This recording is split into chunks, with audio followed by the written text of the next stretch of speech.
दोस्तों आज से हम लोग मेडुअल हिस्ट्री स्टार्ट कर रहे हैं। देखेंगे कि मेडुअल हिस्ट्री की हम लोग क्लास केवल 2 दिन की क्लास करने वाले हैं और इस 2 दिन की क्लास में हम लोग पूरी मेडुअल हिस्ट्री खत्म कर लेंगे। ठीक है, तो पहली जानकारी हो गई। दूसरी बात, यूपीएससी हिंदी की न्यू बैच स्टार्ट हो रही है, टेस्ट सीरीज की और प्री टाइम बैच की, यानी जो कि एक क्रैश कोर्स है। दोनों की फीस बहुत संक्षिप्त है। मेरा मानना है कि अगर ये खर्च आपके पॉकेट खर्च पे भारी ना पड़े तो आप लोग इस टेस्ट सीरीज से और प्री टाइम बैच से जुड़ सकते हैं और अपनी तैयारी को और बेहतरीन कर सकते हैं। ठीक है, तो ये दूसरी जानकारी हो गई। प्री टाइम बैच में हम लोग देखेंगे जो मेडुअल हिस्ट्री से नॉर्मली क्वेश्चन बनते हैं, वो तो वो दिल्ली सल्तनत से बनते हैं या तो वो मुगल पीरियड से बनते हैं, और बीच में ये आपके जो भक्ति एवं सूफी आंदोलन है वहां से क्वेश्चन बनते हैं। ये 3 जगह है क्वेश्चन बनते हैं इस तीनों टॉपिक को। और इसमें भी से छोटे छोटे टॉपिक्स भी हैं, जैसे आपका बहमनी साम्राज्य और विजयनगर साम्राज्य। इसको भी हम लोग संक्षेप में देख लेंगे। ठीक है, अब एक चीज ध्यान देंगे, इस क्लास को मैं 2 दिन में खत्म करूंगा। ठीक है, 2 दिन, उम्मीद करिए 2.5 घंटे करीब में जाएगा। ठीक है, तो 2.5 घंटे में क्लासेस खत्म होगी आपकी। और अच्छी खासी इस क्लास को मैंने प्री टाइम बैच में लिया हुआ है। प्री टाइम बैच में मिडल मैंने ही पढ़ाया है। ठीक है, तो वहां पे मैंने बकायदे 7 क्लास के माध्यम से लगभग 4.5 घंटे के करीब में मैंने क्लासेस लिए। ठीक है, और चीजों को खत्म किया है। तो जाहिर सी बात है कि इस क्लास में अगर हम लोग 4.5 घंटे में मेडुअल पढ़ेंगे तो जाहिर सी बात है कि 10 घंटे में 12 घंटे में हम लोग फिर मॉडर्न पढ़ेंगे, 12 घंटे 14 घंटे में। ठीक है, तो पता चला कि जो 60 दिन की क्लास है उसमें 22 से 24 दिन 25 दिन लग गया आपका हिस्ट्री पढ़ने में। ठीक, तो इस चीज से बचना है हमको। ठीक, यहाँ पे जो कोर एरिया है, जो इंपॉर्टेंट हो सकते हैं, ठीक है, मैक्सिमम जो इंपॉर्टेंट है उसी एरिया को हम लोग देखेंगे, बाकी चीज को छटते हुए निकलेंगे। ठीक है, pre time batch cross course में क्या है, जहां भी संभावनाएं बनती है उन सभी चीजों को तैयार करा जाता है। इस चीज को ध्यान देंगे। ठीक, तो ये बेसिक था। अब देखेंगे भारत में मेडुअल पीरियड कब स्टार्ट होता है, जब अरबों का आक्रमण होगा। मोहम्मद बिन कासिम के नेतृत्व में वर्ष 712 में सिंध पे आक्रमण किया जाता है। उस वक्त सिंध का राजा दाहिर हुआ करता है। कासिम जब सिंध पे आक्रमण करेगा और राजा दाहिर को पराजित करेगा तो सिंध वाले बेल्ट पे उसका कब्जा हो जाएगा। सिंध वाले बेल्ट का मतलब आज के सिंध नदी के इर्द गिर्द का जो क्षेत्रफल। दाहिर को पराजित करने के उपरांत बेसिकली देखेंगे और जो मुस्लिम आक्रमणकारी आए हुए हैं उनका टारगेट क्या है, पहले यही चीज सोच लीजिए। टारगेट इनका भारत पे राज करना नहीं है, टारगेट इनका दो है। पहला टारगेट क्या है, टारगेट नंबर 1 है कि यहाँ के लोगों की जो संपत्ति है उसको लूटपाट करना, यानी एक तरह से लुटेरे के काम के तौर पर लाया है। दूसरा, इस्लाम के प्रसार करना, इस्लाम धर्म का प्रसार करना इनका दूसरा उद्देश्य था। इस उद्देश्य को पूरा करने में जो मोहम्मद बिन कासिम था उसका एक एग्जांपल आप लोग देख सकते हैं कि जैसे ही वो सिंध पे विजय करता है, वो करता क्या है, जजिया कर लगाता है। जजिया एक धार्मिक कर था, सिंध वासियों पे वो जजिया कर लगाएगा। तो प्री में क्वेश्चन आता है कि वो कौन सा शासक था जिसने सर्वप्रथम भारत में जजिया कर लगाया था, तो मोहम्मद बिन कासिम। ठीक है, स्क्रीन पे आप लोग को अब दिख रहा होगा। अरबों के आक्रमण की जो घटना है वो हमको 2 बुक से मिलती है। एक बुक का नाम है चचनामा और दूसरे बुक का नाम है, आप लोग देखेंगे स्क्रीन पे, तो लिखा है किताब फुतु अल बलदान। ये दो बुक्स है जो हमको अरब आक्रमण के बारे में बेहतरीन जानकारी देते हैं। किताब फुतु अल बलदान को लिखा किसने है, तो बलधूरी ने लिखा है। ठीक है, बलधूरी के नाम में भी बल वर्ड है और बलदान में भी बल वर्ड है, तो इस बल से बल को मिलाएंगे, आंसर मिल जाएगा। ठीक है, बुक्स को, राजधानियों को, ठीक है, इंपॉर्टेंट राजाओं को, इनके द्वारा जो इंपॉर्टेंट विभाग खोले गए हैं, इनके ड्यूरेशन में जो कवि रहते थे उनके द्वारा जो बुक्स लिखी गई हैं, ये सारी चीजें हम लोग के लिए इंपॉर्टेंट है। इस चीज को ध्यान देंगे। अब होता क्या है, हम लोग सीधा पहुंचते हैं गजनवी। ठीक है, महमूद गजनवी। मध्य एशिया में तुर्क साम्राज्य की नींव जो है वो किसके द्वारा रखी गई थी, अल्पतगीन के द्वारा रखी गई। इस अल्पतगीन का जो दामाद था उसका नाम था सुबुक्तगीन, ध्यान देंगे। और ये सुबुक्तगीन दास भी था, गुलाम भी था, किसका, अल्पतगीन का। सुबुक्तगीन ने भी क्या किया, सुबुक्तगीन एक्चुअली कहा जाता है कि तुर्क राज्य जिसको हम लोग गजनवी वंश कहते हैं उसका वास्तविक संस्थापक माना जाता है। सुबुक्तगीन इस वंश का वास्तविक संस्थापक था और इसी तुर्क राज्य का, यानी सुबुक्तगीन का जो वंशज था, जो पुत्र था, उसका नाम था महमूद गजनवी। महमूद गजनवी का संबंध भारत से, इनका डायरेक्टली संबंध भारत से नहीं था। गजनवी ने कहा जाता है कि भारत में 17 बार आक्रमण किया था। ठीक है, वर्ष 1000 ईस्वी में, यहाँ पे क्लियरली पढ़ेंगे, लिखा है कि भारत पर महमूद ने 1000 ईस्वी से आक्रमण करना प्रारंभ किया। ठीक है, तो जब ये अब ये शासक कब बन रहा है, तो 1998 में 2 वर्ष पश्चात इसने गजनवी की इच्छा बढ़ती है और वो क्या करेगा, भारत पर आक्रमण की सोचेगा। अब गजनवी को इमेजिन कर सकते हैं। गजनवी के जो उद्देश्य है वो वही उद्देश्य है जो मोहम्मद बिन कासिम के उद्देश्य है, यानी यहाँ के लोगों को लूटना, यहाँ की संपत्ति को लूटना और यहाँ की संस्कृति को चौपट करना और इस्लाम धर्म का यहाँ पे प्रसार करना भारतीय उपमहाद्वीप। इसी के कारण इसको लुटेरा और मूर्तिभंजक को उस वक्त कहा जाता था बुत सिकन। इसको ये दो उपाधियां दी गई थी इतिहासकारों के द्वारा। इसको लुटेरा कहा जाता था और बुत सिकन अर्थात मूर्तिभंजक कहा जाता था। बुत सिकन किस शासक को कहा गया है, ये पब्लिक सर्विस कमीशन में क्वेश्चन आ चुका है। तो बुत सिकन महमूद गजनवी को कहा जाता था, ये चीज अपने दिमाग में रखना है। बगदाद के खलीफा के द्वारा इसको कुछ उपाधियां दी गई है। बगदाद के खलीफा ने इसको दो उपाधि दी थी। एक उपाधि था वो था यामीन उद दौला अर्थात साम्राज्य की दक्षिणी भुजा, बेसिकली तुर्क साम्राज्य का दक्षिणी भुजा, क्योंकि तुर्क साम्राज्य उस ड्यूरेशन में इस्लाम का केंद्र हुआ करते थे। ठीक है, और तो इसको साम्राज्य का दक्षिणी भुजा किसको कहा गया था, गजनवी को कहा गया। ठीक है, किसके द्वारा, बगदाद के खलीफा के द्वारा। और बगदाद के खलीफा ने इसको दूसरी उपाधि दी, वो था अमीन उल मिल्लाह। अमीन उल मिल्लाह का हिंदी अर्थ होता है धर्म का संरक्षक। आप समझिएगा, जब खलीफा के द्वारा इसको धर्म के संरक्षक की उपाधि दी जाएगी तो नो डाउट कि धर्म के संरक्षक की जो महत्वाकांक्षा इसकी वो बलवत्ती होगी। ठीक है, खलीफा का सपोर्ट है ना, खलीफा कह रहा है भाई तुम धर्म के संरक्षक हो, उठो आगे बढ़ो। ठीक है, इसके पिता जो थे उनको भी एक उपाधि मिली थी, उनको कमांडर की उपाधि दी गई थी, जिसका उर्दू में अर्थ होता है अल हजेब अल अजल। ठीक है, ये चीज जानेंगे। ठीक है, ये सुबुक्तगीन को उपाधि दी गई थी। अब क्या है, 1000 से वो भारत पे आक्रमण करना स्टार्ट करता है और 1001 में, ध्यान देंगे यहाँ पे साथ कहीं लिखा हो,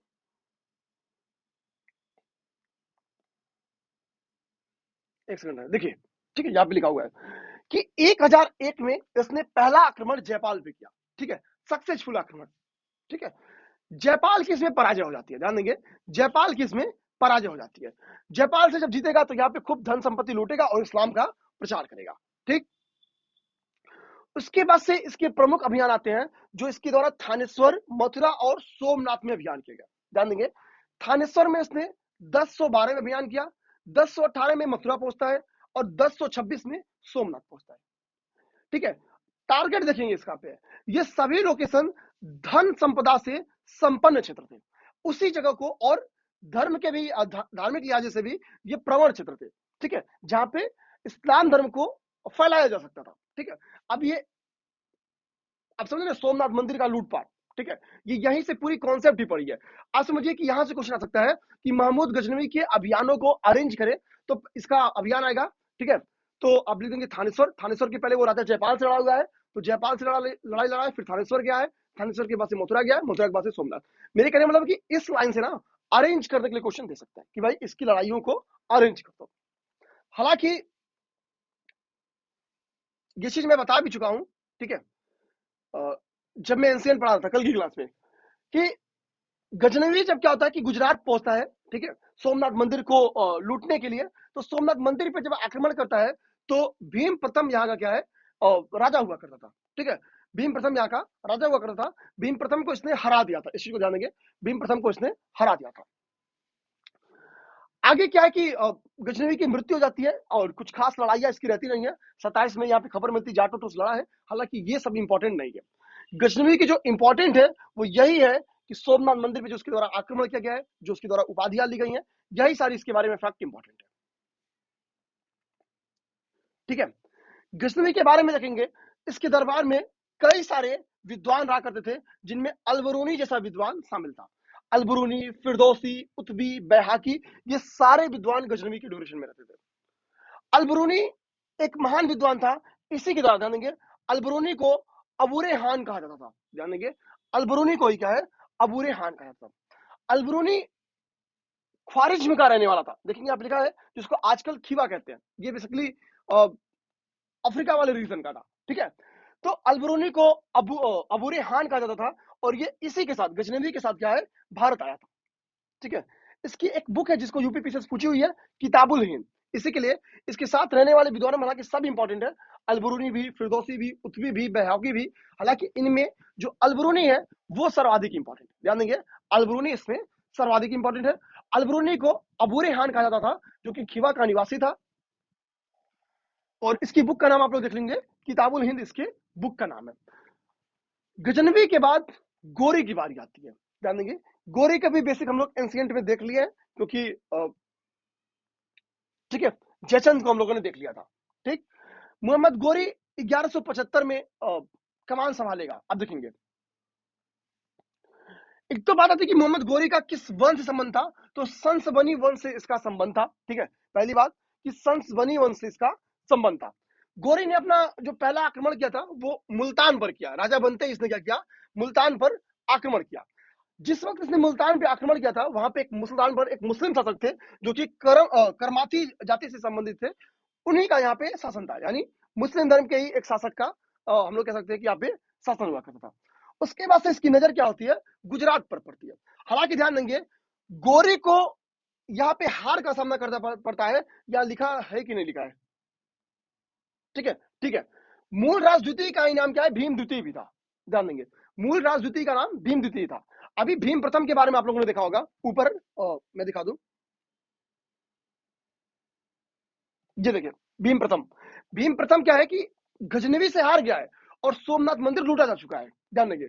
लेकिन जब गोरी की बारी आती है और गोरी जब गुजरात जाता है, ध्यान देंगे, उस वक्त यहाँ पे मूल राज द्वितीय अर्थात भीम द्वितीय का शासन रहता है और भीम द्वितीय गोरी को परास्त करेगा। ठीक है, आप ध्यान दीजिए। ठीक है, ये लड़ाई यहाँ पे लिखा हुआ कि आबू पर्वत के निकट ये पूरी लड़ाई हुई थी जिसमें गोरी परास्त हुआ था। इस चीज को ध्यान रखना है, यानी गजनवी वर्सेस हुआ है भीम प्रथम, और गोरी वर्सेस हुआ है भीम द्वितीय। पहले में हार हुई है, दूसरे में जीत हुई है, ये चीज दिमाग में रखेंगे। ठीक है, ये लड़ाइयां हम लोग पहले भी देख चुके हैं, कल की क्लास में फिर भी देख लीजिए। तराइन का प्रथम युद्ध क्या है, जयचंद जब बुलाता है कि भाई आओ पृथ्वीराज चौहान को छोटा करना है, जयचंद के बुलावे पे आता है। 91 में तराइन का पहला युद्ध लड़ेगा, 6 इंच खुद छोटा हो जाएगा। ठीक है, अब देखिए गोरी, जिस गोरी ने यहाँ पे इस्लाम का साम्राज्य की नींव रखी है, उस गोरी को 2 शासकों ने हराया हुआ है, और इस दोनों बार इसको छोड़ देना कितनी बड़ी भूल थी, आप समझ सकते हैं। इस देश को गुलामी नहीं मिली होती, ठीक है, गोरी को जीत पाना, मतलब गोरी को भारत जीत पाना ये संभव नहीं था, लेकिन इन 2 लोग की गलती। हालांकि ये सब, ये गोरी ऐसा माना था कि छुप छुपा के भाग गया था, मूल राज द्वितीय भी इसको 6 इंच छोटा चाहते तो कर देते, क्योंकि इनसे भी ये हारा हुआ है। ठीक है, उसके बाद से 78 में पिटा गया, फिर 91 में भी पिटा गया है। 91 में पृथ्वीराज चौहान इसको पीटे, हालांकि यहां भी जान बचा के भाग गया। चाहा गया था, चौहान पीठ पे वार नहीं करते थे, चाहे होते तो चौहान इनको ताड़ के वहीं निपटा दिए होते। हालांकि 92 में खुद पृथ्वीराज चौहान को हराता है, और उसको पता था कि चौहान वाली गलती खुद नहीं करना है, इसलिए चौहान को ये 6 इंच छोटा कर देगा। ठीक है, ये एक, समझे ना, जैसे ये लोग वीर बहुत थे, लेकिन जो स्ट्रेटजी होती ना वो नहीं अपनाते थे। अंग्रेज देखेंगे ना, अंग्रेज ये धोखाधड़ी वाली स्ट्रेटजी अपनाएंगे, और जो जो भारत में धोखाधड़ी वाली स्ट्रेटजी अपनाए ना, वो सब भारत में राज किया। गोरी पहला हारा, दूसरा जीता, क्यों, क्योंकि धोखाधड़ी। ठीक है, अभी पीट के गया, फिर पीठ पे वार कर दिया। ठीक है, उसके बाद से इंग्लिश, यहीं के लोगों से क्या हुआ, मुगलों से ही क्या करेंगे, मुगलों से ही पास लेंगे, मुगलों से ही पास लेके यहाँ पे ट्रेड करेंगे, फिर यहीं के, समझे ना, प्लासी की लड़ाई पूरी छलबद्ध लड़ाई है। अब देख लीजिए, तो कहने का मतलब है कि जिसने छल पूर्वक थोड़ा रिजल्ट जल्दी मिलता है, इस चीज को ध्यान देना है। बलपूर्वक रिजल्ट देर से मिलता है, या तो मिलता ही नहीं है, क्योंकि चौहान को मिला नहीं, चौहान तो हार गए। ठीक, जयचंद इतिहास का पहला धोखेबाज, ठीक है, जो इस देश का अगर सबसे बड़े गद्दारों में से मेरा मानना है। ठीक है, जयचंद इतना बड़ा गद्दार था, सोचिए कि आज भी लोग अपने बच्चों का नाम जयचंद रखना नहीं चाहते हैं। ठीक है, जैसे विभीषण नहीं रखना चाहते हैं, वैसे ही जयचंद नहीं रखना चाहते हैं। ठीक है, खैर इनकी अपनी स्टोरी थी, व्यक्तिगत दुश्मनी के चलते, और खैर कोई बात नहीं है। हालांकि गोरी जब आता है ना, गोरी के एक ही इंपॉर्टेंट फैक्ट कल्चर में देखने को मिलता है कि जब गोरी अपने क्वाइंस चलाता है, तो इसके क्वाइंस में एक और कलमा रहता है, तो दूसरी ओर देवी लक्ष्मी की मूर्ति होती है, फोटो होती है। ठीक है, तो क्वेश्चन अगर आएगा कि वो कौन सा शासक था जिसके क्वाइंस पे एक और कलमा खुदा था और दूसरी ओर देवी लक्ष्मी की प्रतिमा थी, तो वो हो गया गोरी। अब गोरी को लगेगा भाई भारत में रहते नहीं है, जयचंद जितना देना था वो तो दे ही दिया है, चलो हम निकलते हैं। लेकिन इसके दिमाग में था भाई इतना एरिया जीत लिए करेंगे क्या जाके, तो ये बोलेगा भाई एक मेरा कोई गुलाम है, तो पकड़ेगा कुतुबुद्दीन को, बोलेगा इधर आ बेटा, एक काम करो, जा रहे हम, भारत तुम संभालो, कुतुबुद्दीन को दे देगा। कुतुबुद्दीन कहेगा जी सरदार, चलिए मंजूर है। और यही कुतुबुद्दीन जब गोरे के हाथ से ये साम्राज्य पाएगा, तो गुलाम वंश की नींव रखेगा। क्यों? ध्यान देंगे, सल्तनत काल की नींव पड़ती है और सल्तनत काल में पहला जो वंश आता है वो गुलाम वंश आता है। गुलाम वंश क्यों कहते हैं? क्योंकि कुतुबुद्दीन गोरी का गुलाम था। ठीक है, इस चीज को ध्यान देंगे, कुतुबुद्दीन गोरी का गुलाम था। अब कुतुबुद्दीन ऐबक क्या होगा? कुतुबुद्दीन ऐबक भारत की डोर पाएगा। ठीक है, और बोलेगा भाई पहली राजधानी लाहौर। ठीक है, लाहौर को राजधानी बनाएगा। ध्यान देंगे, लाहौर को राजधानी बनाएगा। और गोरे के सम्मान में, भाई राजा तो बन ही गया था वो, ठीक है, लेकिन वो कभी भी, ध्यान देंगे, सुल्तान की उपाधि धारण नहीं करेगा। क्यों? बोलेगा सुल्तान तो एक ही है, वो है गोरी, मैं सुल्तान नहीं, मैं तो ये दान में दिया हूं, पाया हूं। ठीक है, तो ये रिस्पेक्ट करेगा गोरी का, और कभी भी सुल्तान की उपाधि नहीं धारण करेगा, और न अपने नाम का खुतबा पढ़वाएगा रिस्पेक्ट में गोरी के। ठीक है, तो वो कौन सा शख्स था जिसने सुल्तान की उपाधि भी नहीं धारण की और अपने नाम का खुतबा भी नहीं पढ़वाया? ठीक है, और यहां तक कि अपने नाम का सिक्का भी नहीं चलवाया है। वो शासक था ऐबक, सॉरी कुतुबुद्दीन ऐबक। हाँ, ठीक है, कुतुबुद्दीन ऐबक। तो कुतुबुद्दीन ऐबक के बारे में ये फैक्ट यूपीपीसीएस पूछती है। अब ध्यान देंगे,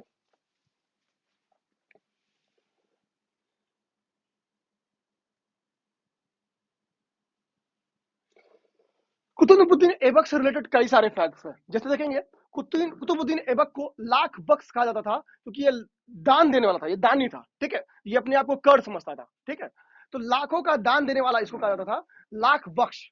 इसको कुरान ख्वां कहा जाता था, बहुत अच्छी कुरान पढ़ता था, तो इसको कुरान ख्वां भी कहा जाता था। तो वो कौन सा शासक है जिसको लाख बख्श और कुरान ख्वां कहा गया है? तो कुतुबुद्दीन ऐबक। इसी का एक सेनापति था, बहुत दुष्ट टाइप का था, उसका नाम था बख्तियार खिलजी। खिलजी के नाम पे आज भी एक भारत में, इसी बख्तियार खिलजी के नाम पे भारत में एक रेलवे स्टेशन है, और उसी रेलवे स्टेशन के बगल में नालंदा विश्वविद्यालय है। ध्यान देंगे दोस्तों, इसी बख्तियार खिलजी ने नालंदा विश्वविद्यालय की नींव किसने डाली थी? मैंने पढ़ाया हुआ है, उम्मीद करता आप लोग कमेंट में करके बताएंगे। जो दो हिस्ट्री डे की क्लास रेगुलर देखे हुए हैं उनको पता होगा, आप लोग कमेंट करेगा। ठीक है, नालंदा विश्वविद्यालय को ध्वस्त करेगा कौन? बख्तियार खिलजी। कहा जाता है कि इसने जला दिया था, और महीनों तक नालंदा जलती रही थी। ठीक है, तो बख्तियार खिलजी था। ठीक है, बख्तियार खिलजी की ये टॉपिक क्या ना, कि नालंदा का ये जो फेवरेट फैक्ट है बिहार पब्लिक सर्विस कमीशन का। ठीक है, ऐबक शासक है। ठीक है, तो ये क्या करेगा? अब स्ट्रक्चर में इस्लाम को घुसेड़ेगा। ध्यान देंगे, क्योंकि भाई इसको हिंदुज्म के स्ट्रक्चर थोड़ी ना पता है, और इनका काम भी क्या है? इस्लाम का प्रचार करना। तो ये क्या करेगा? दिल्ली में कुव्वत उल इस्लाम, जो कि पहली ऐसा माना जाता है कि मस्जिद थी भारत की, तो कुव्वल इस इस्लाम, और अजमेर में 2.5 दिन के झोपड़े का निर्माण करेगा। अब ध्यान देंगे, कल को अगर आपको ऑर्डर करने के लिए आएगा, तो ध्यान देंगे, चूंकि कुतुबुद्दीन ऐबक के द्वारा मिलाया गया है, पहला दिल्ली सल्तनत का पीरियड को स्टार्ट हो रहा है, तो गुलाम वंश का पहला शासक कौन है? कुतुबुद्दीन ऐबक। तो उसके दौरान बनाई गई ये दो स्थापत्य, कुव्वत उल इस्लाम और 2.5 दिन का झोपड़ा। अरेंज करने के लिए क्वेश्चन आजकल स्थापत्य को दे रहा है, और लोग समझ नहीं पा रहे हैं कि भाई ये किस किस साल बना था। अरे यार, साल मत याद करो, उस स्थापत्य को किसने बनवाया था वो अरेंज कर दो, आंसर मिल जाएगा। ठीक है, आप ये नहीं याद कर पाएंगे कि 2.5 दिन का झोपड़ा कब बनवाया गया, 1412 में बनाया गया, नहीं बनवाया गया 1412 में, मैं ये बोल रहा हूं बस। ठीक है, तो ऐसे याद करने बैठोगे तो 200 फैक्ट है, करते करते नानी याद आ जाएंगे। तो आपको ये याद करना है कि ये स्थापत्य इस शासक के ड्यूरेशन में बना हुआ था। ठीक है, आगे कुव्वत इस्लाम जो मस्जिद है उसके बारे में एक शानदार सा फैक्ट है, ऊपर देखिए। ठीक है, ये फैक्ट मैं नहीं, ये फैक्ट लिखा गया फैक्ट है। ठीक है, और ये सच्चाई है एंशिएंट की, या मेडुअल की, एंशिएंट नहीं मेडुअल की। ठीक है, साफ साफ लिखा है कि जो कुव्वत इस्लाम मस्जिद है वो एक हिंदू मंदिर के चबूतरे पर आक्रमणकारियों, बेसिकली 27 हिंदू जैन मंदिरों को तोड़कर बनाई गई थी। ठीक है, यहाँ पे ध्यान देंगे, साफ साफ लिखा है कि एक हिंदू मंदिर के चबूतरे पर मुस्लिम आक्रमणकारियों द्वारा गिराए गए 27 हिंदू और जैन मंदिरों सामग्री। ठीक है, तो बेसिकली हम लोग जान भी गए इनका टारगेट ही क्या था? इस्लाम का प्रचार करना। ठीक है, आगे कह रहा है कि जो 2.5 दिन का झोपड़ा इसने बनाया था, वो पहले एक संस्कृत विद्यालय था और मंदिर भी था, उसको गिरा के इसने क्या किया? 2.5 दिन का झोपड़ा बनाया। और ये संस्कृत विद्यालय जिसको तोड़ के 2.5 दिन का झोपड़ा बनाया गया है, वो विग्रह राज ने बनवाया था। ये एक चौहान सम्राट थे। ठीक है, यहां से ये फैक्ट आपके पेपर में आते हैं। ठीक है, इस चीज को ध्यान में रखना है। ठीक, आगे अभी मैं कुतुब मीनार घूमने भी गया था, तो कुतुबुद्दीन ऐबक ने कुतुब मीनार की नींव रखी। हालांकि असमय मृत्यु के कारण इसका जो अगला वारिस था, ठीक है, वारिस मतलब उत्तराधिकारी था, वो क्या करेगा? इसकी इस न्यू को पूरा कराएगा, कुतुब मीनार को पूरा करवाएगा। तो कुतुब मीनार को इल्तुतमिश ने पूरा कराया है। तो कुतुब मीनार से संबंधित दो राजा हो गए, ऐबक और इल्तुतमिश। ध्यान लगे, इल्तुतमिश कुतुबुद्दीन ऐबक का गुलाम था। चूंकि गोरी का गुलाम ये था और इसका गुलाम इल्तुतमिश था, इसी के लिए इल्तुतमिश को गुलामों का गुलाम कहते हैं। ठीक है, इसलिए इल्तुतमिश को गुलामों का गुलाम कहते हैं। अब ऐबक देखेंगे एकदम छाया हुआ है, लाहौर से दिल्ली तक एकदम शासन चला रहा है, धड़ाधड़ मंदिरों को तोड़वा रहा है, ये कर रहा है, वो कर रहा है, स्ट्रक्चर्स बनवा रहा है। इसी बीच में क्या था ना, एक दिन उसका मन करता चल भाई चौगान खेलते हैं। चौगान बेसिकली एक लाइक पोलो के टाइप का खेल हुआ करता था। चौगान खेलते हुए घोड़े से गिरेगा और इसको ब्रेन हेमरेज हो जाएगा, कुछ भी हुआ होगा, पीठ पे चोट खट लगने से थोड़ी ना मरेगा। ठीक है, तो घोड़े से गिरने के कारण क्या थी, इसकी मृत्यु हो जाएगी। तो कुतुबुद्दीन ऐबक की मृत्यु हो जाती है चौगान खेलते वक्त। ये पेपर में आता भी है क्वेश्चन कि निम्नलिखित में से कौन सा शासक है जो चौगान खेलते वक्त जिसकी मृत्यु हुई है, तो कुतुबुद्दीन ऐबक की हुई है। ध्यान देंगे, और चूंकि राजधानी इसकी कहां थी, लाहौर थी, तो इसको राजधानी में इसको दफना किया गया। ठीक है, अब यहां से बारी आती है इल्तुतमिश की। हालांकि आराम शाह उत्तराधिकारी था, लेकिन आराम शाह की हत्या कर देगा इल्तुतमिश और खुद शासक बनेगा। ठीक है, अब देखिए इल्तुतमिश को समझाते हैं। ठीक है, ध्यान रखना है, सारी चीज समझा रहे हैं, ध्यान देंगे। पहली बात तो ये आती है कि इल्तुतमिश, ठीक है, एक इलवारी तुर्क था। ये चीज अपने दिमाग में रखना है, इल्तुतमिश एक इलवारी तुर्क था। ये सिंपल सा फैक्ट है, इसको दिमाग में रख लेंगे। इल्तुतमिश को दिल्ली सल्तनत का वास्तविक संस्थापक कहा जाता है, ये चीज ध्यान देंगे। और इल्तुतमिश ने ही लाहौर से राजधानी बदली है और दिल्ली लेके आया हुआ है। लाहौर से राजधानी बदल कर रहा है, दिल्ली लेके आया है। अब देखेंगे इल्तुतमिश की मुलाकात, या हम लोग कह सकते हैं गोरी और इल्तुतमिश की मुलाकात कैसे होती है। देखा, एक बार क्या है कि अकेला, ऐसा माना जाता है कि भयानक बाढ़ आई रहती है और इल्तुतमिश क्या है कि खोंखरों से अकेला युद्ध लड़ता है। उसकी बहादुरी को नदी के उस पार मोहम्मद गोरी देख रहा होता है, और एकाएक जब इसको इसकी मुलाकात होती है मोहम्मद गोरी से इल्तुतमिश की, तो वो ऐबक से कहता है इसको गुलाम से मुक्त कर दो, इसको गुलाम मत बनाओ, ये तो वीर है। ठीक है, तो ऐसा माना जाता है कि इसकी वीरता को देखते हुए गोरी ने इसको दास्ता से मुक्त कर दिया था। ठीक है, यहाँ पे यही चीज लिखा भी है कि मोहम्मद गोरी ने 1206 ईस्वी में खोंखरों से लड़ाई के समय इसकी असाधारण योग्यता को देखते हुए दास्ता से मुक्त कर दिया था। ठीक है, यही पूरी कॉन्सेप्ट थी।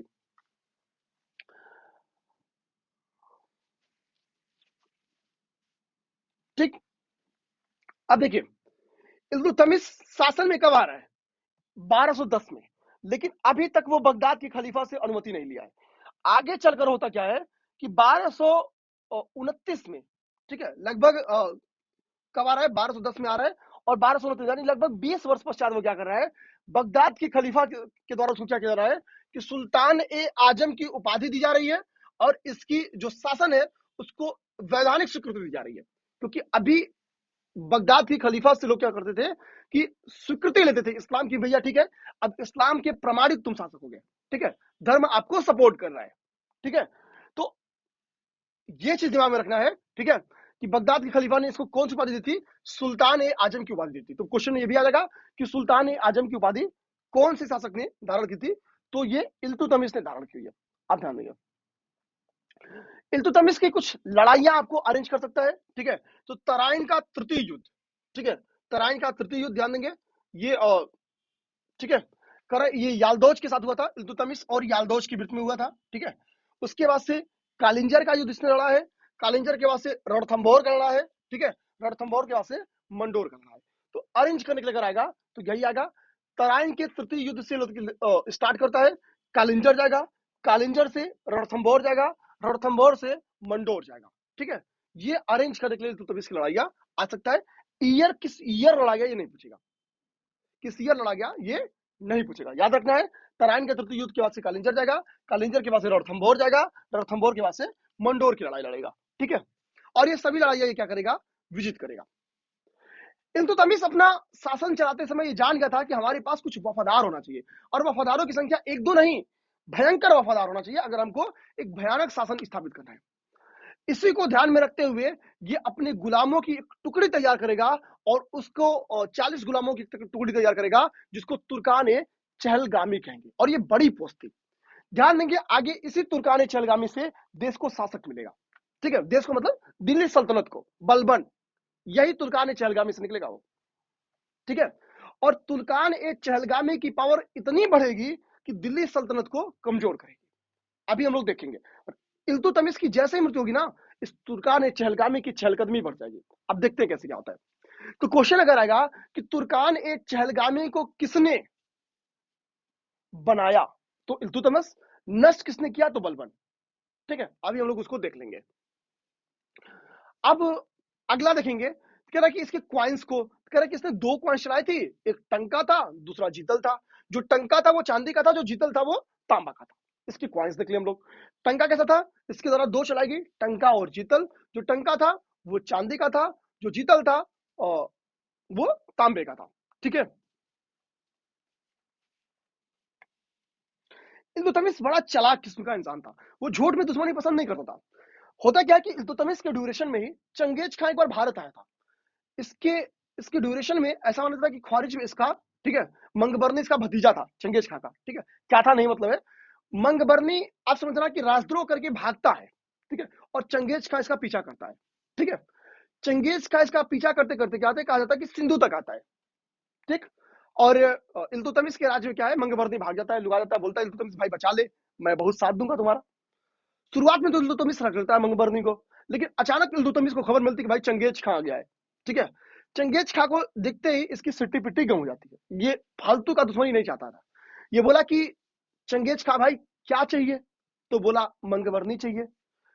इल्तुतमिश बोलेगा मेरे यहाँ नहीं है, भाग, इसको भगा देगा, ठीक है।